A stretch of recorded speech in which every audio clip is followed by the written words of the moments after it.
Afternoon, weekly webinar friends, and happy to see you. And those of you who jumped on a little bit before too got to at least eavesdrop on what I thought was a fun conversation with our speaker for the day. And I'm going to tell you more about her in just a moment. But before I do that, I see that everybody that I can see is muted, except for me and the speaker. So that's as it should be. Thank you.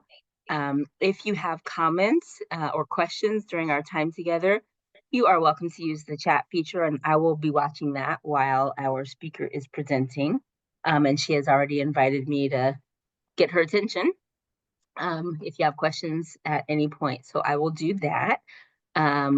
We have closed captioning.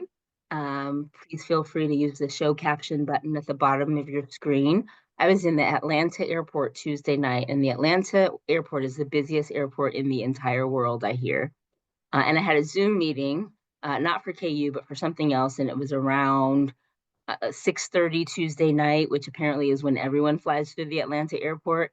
And I'm telling you this because what I had to do was turn the sound all the way down and just watch the closed captioning. Because otherwise I couldn't hear what was happening in the meeting. And anytime I wanted to say something, I just used the chat. And that worked out okay, but I do not recommend the Atlanta airport as a place to have a Zoom meeting. As a place to fly, it's wonderful. Otherwise, wow. So anyway, as I was saying before I pressed record, I'm very glad to be back in Kansas City with you, or at least where I'm supposed to be as I host the webinar. So mute yourselves, use the closed caption, use the chat. We are recording, and this will be available shortly after we are finished today.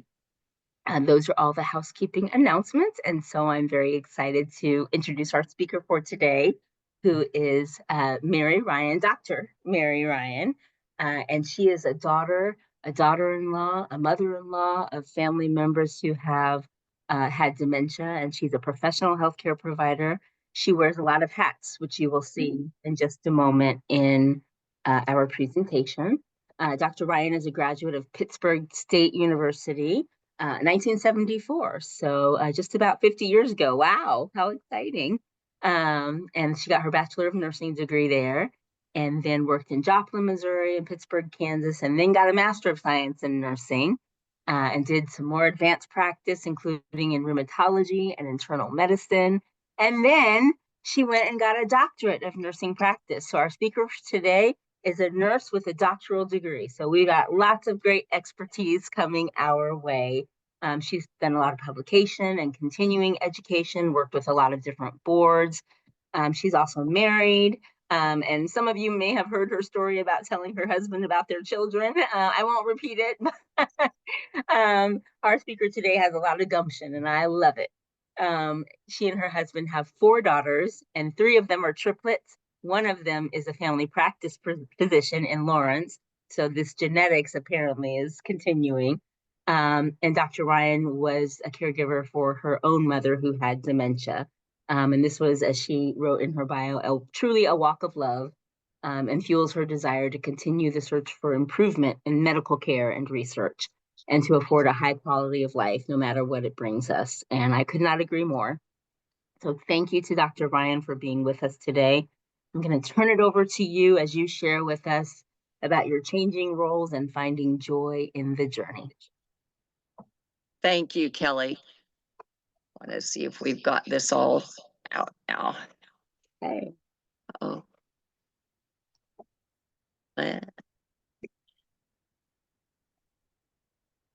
Oh. There we are. Thank you very much, Kelly, for inviting me to speak and for that lovely introduction. And she already gave you some of the hats that I have worn as a nurse, as a daughter, as a healthcare provider. Today, what we're really going to talk about is the journey.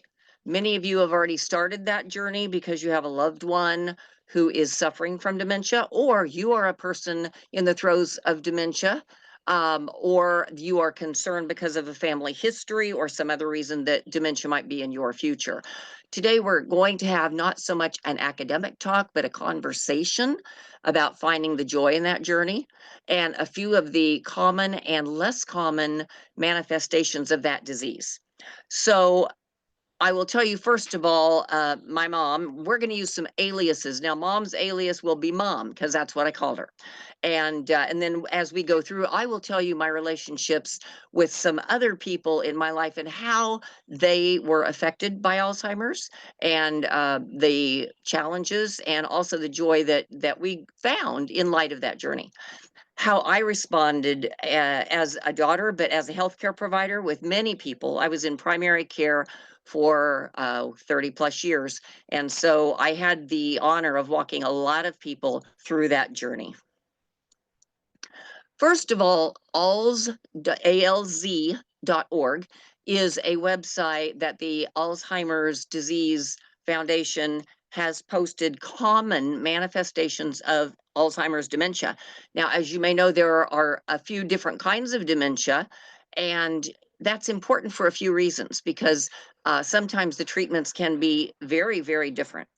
But in red ink here on the slide, you will see what the common manifestations are. And then I'm going to talk about some of the less common ones because mom had a few of each. One of the first ones that the Alzheimer's Association does talk about is memory loss that disrupts life. Now, that disrupts life is the important part. And the reason is, we're going to call my husband Tim. Tim has about 16 pair of reading glasses, and he loses about 10 of them on any given day. They're on his head, they're in the car, they're in a drawer, and he never knows where they're at. That is not a sign of Alzheimer's. That is a sign of not paying attention or doing a task that is so mundane or being so distracted in your own other thoughts that you truly just, your brain forgets to remember where it was. The difference is a person without dementia can ordinarily retrace those steps and think, wait a minute, I had those glasses on when I drove here, or I remember I took a shower, I took them off, they're probably upstairs. A person with dementia cannot do that. And the reason is the neuron is broken. Neurons are messengers, and they help you remember, they help you plan ahead. And with those messengers wither out, they shrivel up, they die, they get broken. That doesn't happen anymore. And so, in one way, you are forced to live in the moment. Now, with Alzheimer's, some people keep remote memory. Some people will be able to sing songs. They'll be able to say prayers they learned in childhood because those are things that were embedded early in life and are really ingrained deeply, deeply into their brain. But they will lose some of the more recent aspects. And then sometimes they will lose more as they go along. The next common manifestation is difficulty solving problems. I'm talking about problems, for instance, who manages the checkbook? Now, nobody uses a checkbook hardly anymore. However, if they're not reconciling their checking account, especially today with scammers, you really ought to be reconciling something. Or a lot of people cook. And if you have a 13 by 9-inch pan, but you only want to make half a recipe, and the 13 by 9-inch pan recipe calls for 2 cups of flour, how much flour do you need to cut that in half? Most of us could figure that out pretty quickly. A person with Alzheimer's is going to have a real problem doing arithmetic such as addition and subtraction. I do want to point out, I had one patient in my practice who was excellent at it. We have a couple of mini mental status exams. One is called the MMSE, Mini Mental Status Exam. The other is called a MoCA test. These are early indicators if we're looking for a memory issue, including Alzheimer's. And he could pass that almost all the time. He did very poorly on other tests, but that what he always got. Come to find out, he had been a tax preparer for decades and decades and decades. And arithmetic was something that he could do long after he had lost some of the more common problems that people with Alzheimer's will fall to. The next thing we're going to talk about is difficulty completing tasks that are familiar to us. One real familiar one for me hitting home is mailing a letter. I'm pretty sure that my mom mailed about 3,000 letters that did not have a stamp, it did not have a return address, it did not have a forwarding address, and there was probably nothing in the envelope.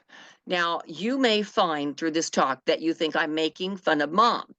That is because I'm making fun of mom.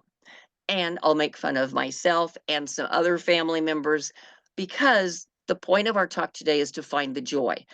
Often you find the joy through humor. At least I do.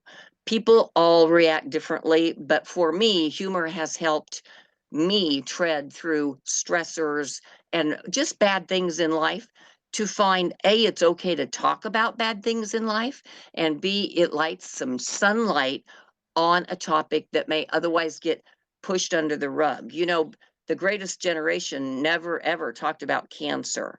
They just didn't speak about it. They just muddled through and didn't talk. We found today people talk about cancer all the time. We want Alzheimer's to have that same light, because if you talk about it, it also means you're telling other people. Those people know other people likely who have Alzheimer's, because it is very, very common.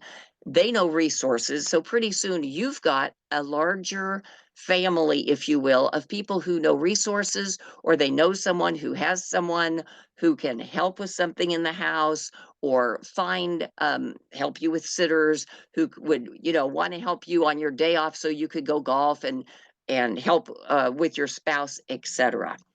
It also just makes life better when you can talk about things and you don't have to feel embarrassed. You don't have to feel like something's wrong with you because you have this disease in your family or your neighbor. Especially in rural areas, it's often not the spouse, because the spouse may be gone. It could be your neighbor down the street that you are the closest one to, and you step in. It may be a person at church that you know. So that caretaker is not always just the immediate family that we're talking about. Also, I'll tell you a funny little story about completing tasks that are familiar. My father-in-law, we're going to call him Jimmy. Jimmy had Alzheimer's, and we took him, my family, Tim and my daughters, to a little vacation. And I explained to my daughters, they were all early teens at the time. We went to Dallas, and we said, we have to keep eyes on Papa all the time, because Papa is a wanderer. We can't lose him in Dallas. That would just be bad for everybody. So one daughter piped up and said, I'll take him to the swimming, because there was an indoor pool. So I thought, this is perfect. So she took him, they left. 45 minutes later, they came back, and my little 14-year-old daughter had this horrible look on her face. And she explained that they got back on the elevator to come back up to the room where Papa, there were two other men in the elevator, and Papa explained to them they took off all their clothes and went swimming. And my poor little 14-year-old daughter was horrified.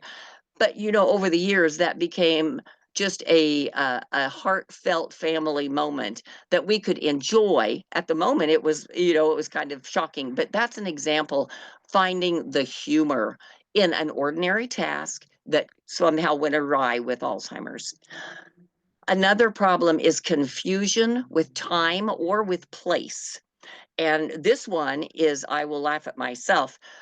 My mother developed aphasia very, very early in Alzheimer's. Aphasia is the inability to speak your spoken word language, like English. My mother also was schooled as an English teacher, so this was very difficult for her, because she could babble and she would literally say ba ba ba ba, and she'd look you dead in the eye, and you knew she knew exactly what she was saying, and all you heard was ba ba ba. So we had to sort of maneuver and figure out, what do we do with that? Do we ignore her? Do we pretend like we know what she's saying, which is what we chose to do? And we learned how to communicate so that I think my mom felt heard. However, she had moved to Overland Park, where I live, into an assisted living facility, and she got to take part in that decision. She was early enough to do that. And at this point, she could still talk. So she'd been there about 3 months, and I called Mom and I said, Mom, tomorrow is daylight savings time, and I'm going to tell you how to move the alarm clock an hour ahead so that you'll be ready. And she's got her little alarm clock out. And so 45 minutes later, I was about ready to commit Harry Carey. And Mom started to laugh, and she laughed and she laughed. And then it dawned on me, she's laughing at me, because what kind of an idiot tries to tell someone with dementia over the phone how to set an alarm clock that's digital because alarm clocks are not easy to set in hotel rooms anyway. But I certainly gave it the college try forever until I realized she just thinks, who has the confusion here, her daughter or herself. So that was another point of this confusion in space and time. I will tell you some more serious events, though. People with a space and time may miss a curb. They may miss the stairs going up or going down. My mama had not had an accident in her entire life, a car accident. And the year before she moved, she had two accidents, fender benders. One, she underestimated how close she was to the car behind her. And another one, she didn't realize how close she was to a parked car and she kind of sideswiped it. Those are both spatial miscalculations, very common in persons with dementia. They start to have problems, and that's a safety issue in the home. They may trip on a rug, they won't see the stair. Extension cords are notorious for tripping people up. So you will find when you go to your family care provider, they ask about the lighting in the home and the loose rugs and the extension cords. That's why, for a lot of diseases and in the elderly in general. But people with dementia truly do have difficulty with space and time. You may find that their personality changes a little bit. They may withdraw from work activities or social activities. I'm going to now introduce we're going to call him Chad. This would be a son-in-law. And Chad was kind of new to me when he joined our family. So he was describing his folks before I was going to meet them. And his mom had had some early Alzheimer's. And I could tell he was struggling with this. And he finally said, she was just like you, and she's not like that anymore. And what I take that to be is she was chatty, she was an extrovert, she was a high energy. I'd rather walk than and run than sit. And now she was quiet, she was anxious. In fact, Chad couldn't spend the night at their home because having anybody else in the home made her so anxious that she was not able to tolerate that. So that is a pretty extreme example of how behavior can change. Now, a change in mood or personality, which is the next manifestation, with my mom was much more subtle. I felt grateful because her mood and her personality really didn't change much her whole life. She was a very quiet, calm, demure school teacher. She taught first grade, and she maintained that until she was transferred into a memory care facility as she progressed. By this point, she was babbling. However, she started to flirt with the medical attendants. She would sort of bat her eyes and she would pat their hands, and I was just mortified. And then I realized how funny it was, and I was laughing in my mind with mom, because if she really knew this behavior was going on, first she would be shocked, but then I'm sure she would see the humor in that. So it can be a lot, especially if a person becomes more combative and angry, and you just never know. It depends on which neurons are firing and which neurons have withered and died, and you don't get to choose. In 2018, the Alzheimer's Association developed the first clinical practice guidelines. I can't believe it was really that late that we haven't had these clinical guidelines. Now, those are for me as a caregiver, as a healthcare provider. They recommend that people who are middle age or older, and either the person or their care partner, whether that's your husband, your sister, your niece, the neighbor down the road, the person at church that stops in, notice a change in your cognitive skills, your functional skills, or your behavior, and that you receive a timely multi-tiered evaluation. The reason this is so terribly important in this disease is that dementia can mimic so many other diseases. If a person is profoundly hypothyroidic, they will have depression, they will be puffy, they will be slow, they will not be mentally astute and alert. And that is completely reversible if you replace their thyroid and hormone and you get them back to a normal level.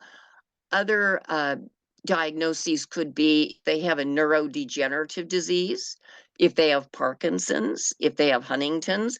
Well, the treatment for all of those, and some there are good treatments for, some there are not, it goes down a whole different path than it's dementia. So we want people to come in for an eval when you have a question, when people are noticing cognitive, functional, or behavioral changes, rather than waiting until they are, you know, walking out the front door, leaving the stove on, being dangerous to themselves or others. And we hope that when people come in for a clinical evaluation, they come and a care provider comes. And again, it doesn't have to be a family member, but you get two different visions, two different versions of what mom is doing or what, you know, your friend is doing. And that can be incredibly helpful as well. We have over 7 million Americans today that have dementia. That's a lot of people. It's a difficult road.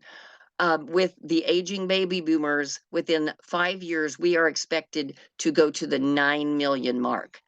Care navigators is something that we are seeing developed by something called the guide model. And I want to talk to you about the guide model just a moment. In July of 23, the Center for Medicare Services developed this pilot program looking at how do we help caretakers, family members, the lady down the street that steps in, the person at church that drops in on you, your sister, your aunt, your brother, your husband. How do we help them walk this walk with their person? Because everybody wasn't designed to be a caregiver. You know, some people, this gets thrust upon them and they had no intention of this being part of their lives. Well, the care navigator looks at a payment plan, first of all, that maybe it would be covered on insurance, maybe there would be grants available, maybe there would be some sort of tax reduction to help people, but also where do they go if they need medical devices? Where do they go if they need respite care for, you know, 2 hours on Tuesday so they can continue to play golf? And the reason is it's very, very important that you take care of yourself as a caregiver first, because if you don't, you're not going to be there for this person when they need you because you will wear out. It's exhausting being the caregiver. And if you don't take care of yourself, part of that is finding the joy in the journey.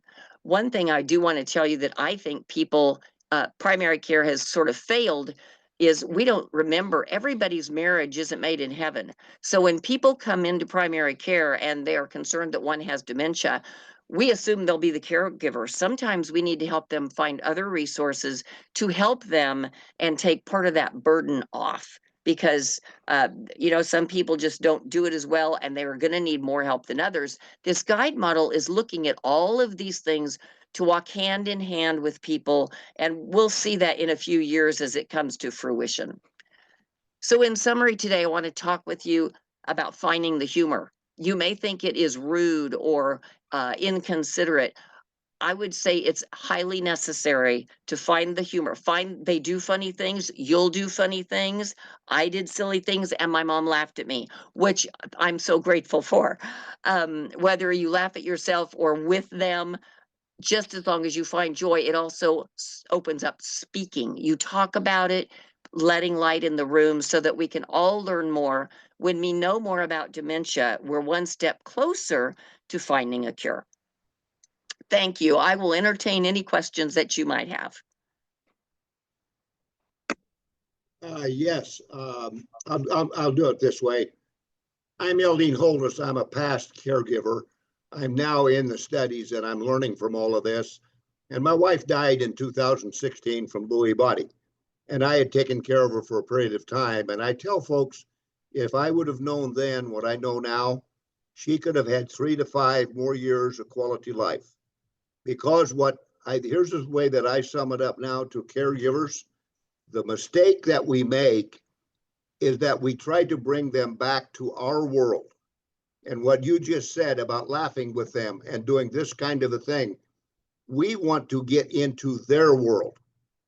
Get into their world. If they want to talk about the same thing 3, 4 times, thanks. Don't say, we just talked about that. Talk about it over again. Do what they want to do. I think is the key. And the other thing is cognitive stuff. I used to try to bring her back when I was going to help her get dressed. I would lay out 2 dresses, and then she would decide she didn't want to go. You know why? Because I was asking her to decide which dress to wear. Lay out 1 dress. If she doesn't like it, go get 1 more. I know that now.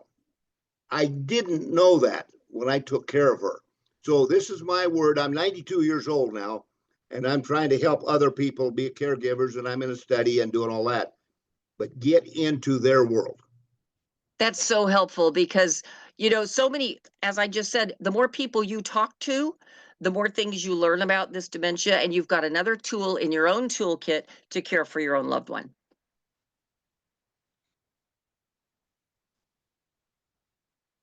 Any other questions?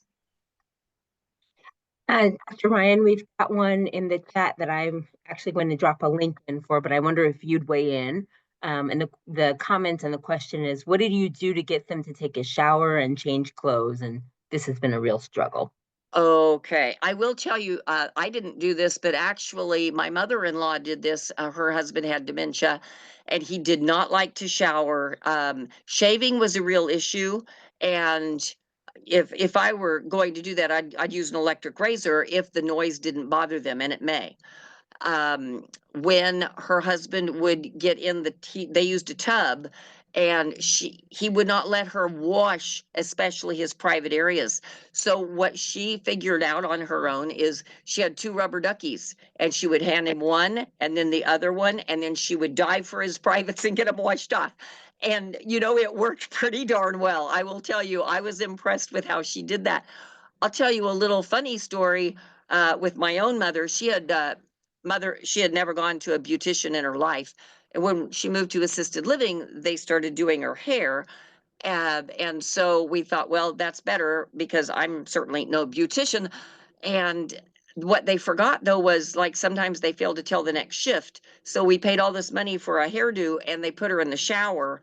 And the next day her hair is wet and straight and looks horrible. And we just lost $50.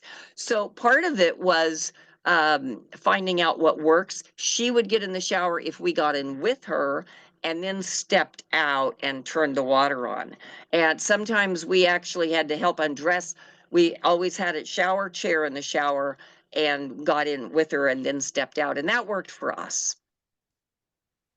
Yeah, I love that idea of using the shower chair. And as some of our attendees know, I'm terrified of birds, but I have to admit a rubber ducky probably would help. I was surprised how well that worked. Very good. Thank you, Dr. Ryan. I did drop into the chat the link to the KU ADRC's Dementia Care Assist app. There are sections on bathing and dressing and all kinds of things there. So you can click on that link in the chat to see information about the app and how to access it. It's also available just as a PDF online if you're not an app person, or if you need some help figuring all that out, feel free to send email to myalliance@kumc.edu, and I'll be happy to help you grab that information and or have a conversation about anything you need. Dr. Ryan, I love you. Thank you so much for sharing your stories and your slides. You made me smile, and I hope other folks feel supported after today. What great information, and I think it's even more helpful coming from someone like you with a dual role of being a family caregiver and a professional caregiver. I feel like we can really trust what you have to say. So thank you so much for being with us today. Anybody else Kelly. have any questions? Feel free to speak up. I'll give you a moment to think about those as I announce that next week's weekly webinar on April 24th, we will have Dr. Jennifer Vilwak from the KU ADRC. She's one of our fabulous researchers, and she will be coming to talk to us about the AROMA study. Some of you may have participated or have read about it. The AROMA study, I think each letter of AROMA might stand for something. Don't ask me what each letter is. But the idea behind the AROMA study is that we know sense of smell is involved in cognition. We all learned during the COVID years that loss of sense of smell can be indicative of something is going wrong, whether it is a side effect of COVID or in some cases can be an indicator of cognitive change like Alzheimer's disease. And so we have the aroma study here at KU that's looking at that. And Dr. Villawak is going to tell us what the research is indicating so far, how people can participate, and any takeaways that she has for all of us as we manage our own brain health. So I'm excited to hear what the nose knows next Thursday at 2:00. So join us. We'll have information in the Next My Alliance newsletter about Kelly, how you can I'd like learn to say, about I'd like to study. say one more thing. You can That say two this things. type of a presentation, Yes. I think, is really good for, well, because that the intellectual and the high level stuff that we as laymen don't deal with is better to be read about maybe and study it over Mhm. here. But this kind of a conversation that we have here, this was real Oh, to good. anyone who is a doctor or a caregiver in that what and what Dr. Mary talked about here. And this is what I think is that I'm trying to work with up here and do with people is to try to tell them real life. Now, the bathing thing with my wife was not a problem. You know why? She had been a nurse. So Ah, she had bathed males. And so when it was time for the shower, I didn't have to undress or do anything. I bathed her. But she had bathed wonderful. men. So it's a whole lot of what our background was, and that getting into their life, get into something that's familiar to them, and I think we're on the same page, Dr. Mary, with that kind of a thought, and I suppose that's why I like this one. All right, I thank you. love it. I have a Thank you so much question. for that feedback. Oh, did somebody else have a question or a Yes, comment? Robbie. Yes, Yeah. I go just ahead. want to know, will you be sending out a link, the Zoom link next week? Yes, I will. If I that would, am yeah, I that am would be going great. That to would be a reminder. Huh? sure. I'm going to put in the, if you can see the chat from your device, if you go to joinmyalliance.com, you can sign up for the weekly newsletter that comes out, as many of us know, 7:00 Central Time on Monday mornings. That's Oh, the okay. quickest way to get the newsletter. You can also put your email address in the chat, and I'd be happy to sign you up for the Yeah, newsletter. please. I would put it in there. I Yeah, appreciate it and you drop stuff. it in there. I'll make sure you're on the list. And 7:00 Yeah. Central Time Monday morning, you should have the newsletter. If you ever don't, it's because the internet did something wrong. It is never because I've made a I'm mistake. That's fairly new never and it. I don't know how it works. So I just put my Okay, email in the chat and you just can send me the perfect, information that way. perfect. I appreciate it. It Um, was a very good, informative, webinar. So I really do appreciate excellent. it. Well, my pleasure. I'm glad you're all here. All right, folks, thank you so much. I'll wait to make sure I get that email out of the chat. Watch your newsletter for information about Aroma next week and our upcoming studies. I'll give you a little teaser. We are talking about a couple of new studies, including peanut butter. I'm not saying anymore. And a new study on a potential medication for Alzheimer's. And I'm not saying anything more about that. I know this is recorded. But anyway, just to let you know, the wheels are still turning here at KU, and we've got a lot of stuff coming down the pike. So we'll look forward to seeing you next week. Dr. Ryan, again, my wholehearted thanks to you Thank you, Kelly. information. If you want Dr. Ryan's slides, email My Alliance and we'll get those over to you. And the recording will be posted in just probably another hour or so. All right. So I just send it to you, Kelly. Yes, if you want to Okay. send me an email to myalliance@kumc.edu. Oh, I can't do. I just send it to what I see in here. You can do that too. You can click on, Okay, that or would I be can put it easy. in the chat. I guess Would that would be definitely be helpful. easy for me. Yeah, I Yeah. appreciate it. Okay, very good, everybody. Thanks so much. Have a great week. Enjoy the nice weather. Thank you, Mary. Let us know if Thank need. you. Thank you very Happy much. Easter, everyone. All right. Okay, I got the email. Thank you very much, and I'll make sure you're on the list. Take care, I everyone. appreciate you, Bye-bye. Kelly. I appreciate it very much. Thank you. Take care. Okay. Bye-bye. Bye.